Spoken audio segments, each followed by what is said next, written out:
तो आज मैं एक्सप्लेन करने वाला हूँ रिसेंटली रिलीज करी गई एक सुपरनेचुरल हॉरर मूवी को, जिसका नाम है माँ। बिना किसी देरी के चलते हैं सीधा वीडियो की तरफ। तो मूवी की शुरुआत होती है चंद्रपुर नामक गांव से, जो कि वेस्ट बंगाल के अंदर है। यहाँ पर हमें एक बहुत बड़ी राजवाड़ी दिखाई जाती है, जहाँ पर आज माँ काली की पूजा हो रही थी, जिसको अटेंड करने के लिए गांव के लगभग सभी लोग आए हुए थे। अब यहाँ इस राजवाड़ी के मालिक को दिखाया जाता है, जिनकी पत्नी आज अपने पहले लड़के को जन्म देती है, जिसकी खबर केयर टेकर मालिक को देता है। तो मालिक बहुत ही ज्यादा खुश थे। अब ये जो खबर होती है वह काली माँ की पूजा कर रही एक औरत के पास भी जाती है और वह खुशी से इसका ऐलान करती है। तभी हम कुछ बॉयज को देखते हैं, उनमें से एक का नाम जयदेव होता है, जो कि उस औरत के पूजा करने से खुश नहीं है, क्योंकि उसके अनुसार आदमी ही सर्वोपरि होता है। लेकिन इस गांव का नियम है कि जिसको भी माँ काली सपने में दर्शन देती है वही पूजा कर सकता है, मंदिर खोल सकता है, और अभी सपना उस पूजा कर रही औरत को ही आया था।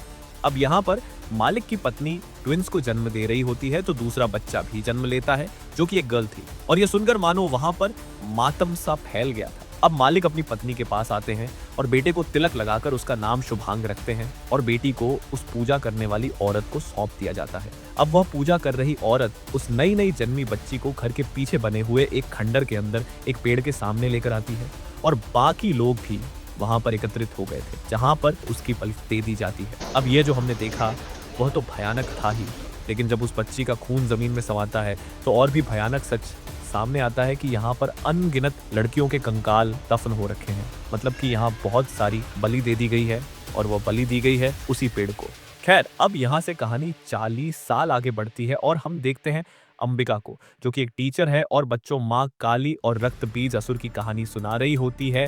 वहां पर अंबिका का पति शुभांकर भी आ जाता है। इन दोनों की एक बेटी होती है श्वेता, जो कि 12 साल की। अब शुभांकर अपने परिवार और गांव के इन रिचुअल्स से मान्यताओं से तंग आकर चंद्रपुर छोड़ चुका था, और जब से श्वेता पैदा हुई है वो कभी घर वापस नहीं गया, क्योंकि वहां गर्ल चाइल्ड के साथ क्या होता है ये तो हम ऑलरेडी देख चुके हैं। अब उसे ये डर था कि उसके परिवार, राजवाड़ी और गांव का जो श्राप है वह श्वेता का भाग्य और खुशियां न छीन ले।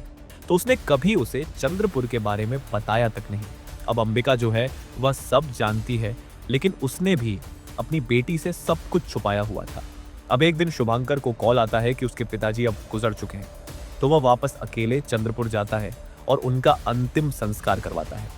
सारी विधि कंप्लीट होने के बाद में वह जयदेव से बात करता है और कहता है कि उसे अब ये राजवाड़ी बेचनी है, क्योंकि ये वैसे भी श्रापित है, तो यहाँ पर रहने का कोई भी मतलब नहीं बनता। अब जयदेव उससे उसके परिवार के बारे में पूछता है, तो वह अपनी बेटी के बारे में नहीं बताता। लेकिन जयदेव जो होता है वह सच को भांप चुका था। वह उससे कहता है कि ये श्राप, दैत्य सब पुरानी बातें हो चुकी हैं और अब ऐसा कुछ भी नहीं है। वह कहता है कि जमाना बदल चुका है, सोच बदल गई है, और अब सभी पुरानी चीजों को छोड़कर आगे बढ़ चुके हैं। अब शुभांकर उससे थोड़ी बहुत बात करके रात को वहां से निकल जाता है, लेकिन घर के बाहर उसका पैर एक रूट से लग गया था और थोड़ी सी जड़ उसके जूते में चिपक गई थी। अब वह अपनी गाड़ी से घर के लिए रवाना हो रहा था, जिसे रास्ते में अंबिका श्वेता की बनाई हुई एक ड्राइंग भेजती है, जिसको देखकर शुभांकर घबरा गया था, क्योंकि श्वेता ने चंद्रपुर में मौजूद उसी खंडर के अंदर लगे हुए उस पेड़ और उस पेड़ पर बने हुए चेहरे की तस्वीर बनाई थी। अब शुभांकर जैसे ही इस चीज को देखता है वह परेशान होकर अंबिका को कॉल करता है, लेकिन नेटवर्क न होने से दोनों की बात नहीं हो पाती। अब वह कार के अंदर बैठा ही हुआ था कि तभी हम वृक्षासुर को देखते हैं, जो कि कार को अपनी जड़ों से जकड़ लेता है और शुभांकर को जलाकर खत्म कर देता है। और जब यह खबर अंबिका को मिलती है तो वह इससे बुरी तरह टूट जाती है। पुलिस के हिसाब से शुभांकर का एक्सीडेंट हुआ था। अब धीरे धीरे गम में 3 महीने बीत जाते हैं और शुभांकर की मौत के नाइटमेयर्स उसे रोज परेशान कर रहे थे। अब एक दिन जयदेव जो होता है वह अंबिका को फोन करके ये कहता है कि शुभांकर ने राजबाड़ी बेचने के लिए बोला था, तो उसे ग्राहक मिल चुका है, तो वह और श्वेता वहां पर आ जाएं। लेकिन वह इसके लिए साफ इनकार कर देती है। तो वह उसको समझाता है कि शुभांकर यही चाहता था और उसकी आखिरी ख्वाहिश पूरी होने से उसकी आत्मा को मुक्ति मिल जाएगी। तो वह मान जाती है, जबकि हम जानते हैं कि उसे ऐसा तो बिल्कुल भी नहीं करना चाहिए था। अब अगले सीन में ये दोनों ही चंद्रपुर पहुंच जाती हैं, जिसकी मुलाकात होती है केयर टेकर विकास और उसकी पत्नी नंदिनी और बेटी दीपिका से, जहां पर दीपिका पहले ही दिन श्वेता की अच्छी दोस्त बन जाती है और अंबिका घर देखती है। जिसे काली मंदिर मिलता है, जिसे सालों से बंद कर दिया गया था, यानी कि आखिरी बार वह 40 साल पहले ही खुला। वह पूछती है तो विकास ये बताता है कि यहाँ का नियम है, जब माँ काली किसी को सपने में दर्शन देती हैं तब वही व्यक्ति पूजा करता है, नहीं तो मंदिर बंद ही रहता है। और फिलहाल 2 सालों से किसी को भी माँ काली ने अपने दर्शन नहीं दिए।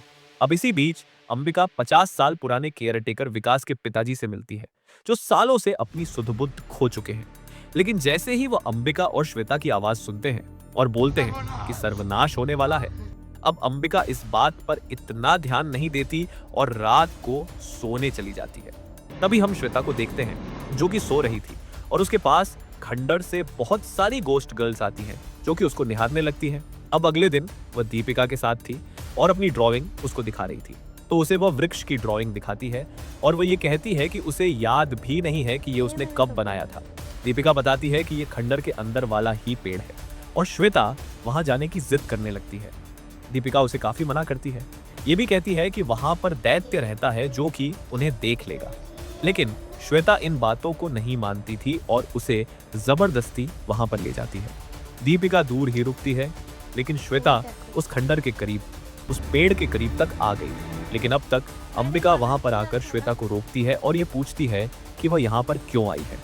वहां पर नंदिनी भी थी, जो कि दीपिका पर बहुत गुस्सा करती है कि उसे यहाँ पर श्वेता को नहीं लाना चाहिए था।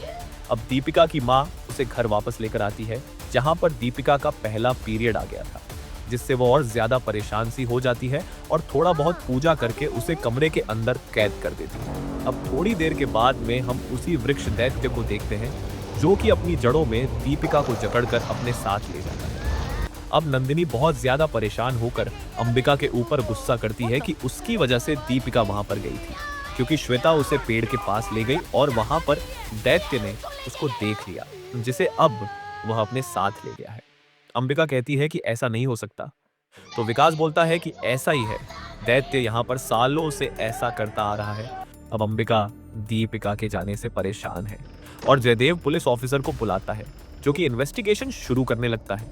लेकिन सब यही कहते हैं कि दैत्य ही दीपिका को लेकर गया है। इस पर वह भी यकीन नहीं करता। अब गांव के सभी लोग और जयदेव भी यही कहते हैं कि हाँ, ये दैत्य का काम है। साथ ही साथ सभी श्वेता के ऊपर ब्लेम डाल रहे थे। तो अंबिका कहती है कि इसमें श्वेता की गलती नहीं है और अब अंबिका कहती है कि वह खुद खंडर जाएगी और दीपिका को वापस लेकर आएगी। वह पुलिस ऑफिसर के साथ खंडर में जाती है, जहां पर वह शैतानी पेड़ को देखती है, जिसके आसपास ढेर सारे ईविल पेड़ थे, जिनके ऊपर चेहरे तक बने हुए थे, और उन्हें यहाँ पर दीपिका तो नहीं मिलती। अब अंबिका घर वापस आती है, जिससे श्वेता सवाल करती है कि ऐसा क्या सच है जो कि वह आज तक उससे छुपा रही है, और अब जाकर उसे सारी सच्चाई बतानी पड़ती है। तो अंबिका ये बताती है कि जब माँ काली ने रक्त बीज का वध किया था, उसके खून को विष की तरह ग्रहण किया था, तो उसके बाद उसके खून का एक कतरा धरती पर गिर गया था, और जहां पर यह खून का कतरा गिरा वही जगह चंद्रपुर है। उस खून के कतरे से एक राक्षस का जन्म हुआ, जिसका नाम है अमशजा। अब यहाँ अमशजा ने आते ही अपना आतंक शुरू कर दिया और उसने छोटी छोटी बच्चियों को उठाकर उन्हें निगलकर अपनी शक्ति बढ़ाने का काम किया। खैर, अब अमशजा जैसे ही यहाँ पर आया, उसने लोगों के अंदर अपनी दहशत फैलानी शुरू कर दी, और तभी एक काली माँ के भक्त ने काली माँ से विनती करी। काली माँ के पूजन के दौरान उनकी मूर्ति से एक खून की बूंद उस भक्त की आंख में चली गई, जिससे कि उसको शक्तियां मिली, और अमशजा जो था वह डर के मारे छुपा रहा, तब तक जब तक खुद भक्त के घर एक बेटी का जन्म नहीं होता। अब जब वह लड़की 12 साल की हुई तो अमशजा ने उसे अपने वश में लेकर प्रेग्नेंट कर दिया, और यहाँ पर जो भक्त के अंदर काली माता की शक्तियां थीं, वह भी उसकी बेटी के अंदर आ चुकी थी। तो अब अगर वह बेटी जिंदा रहती तो उससे अमशजा को मारा जा सकता था।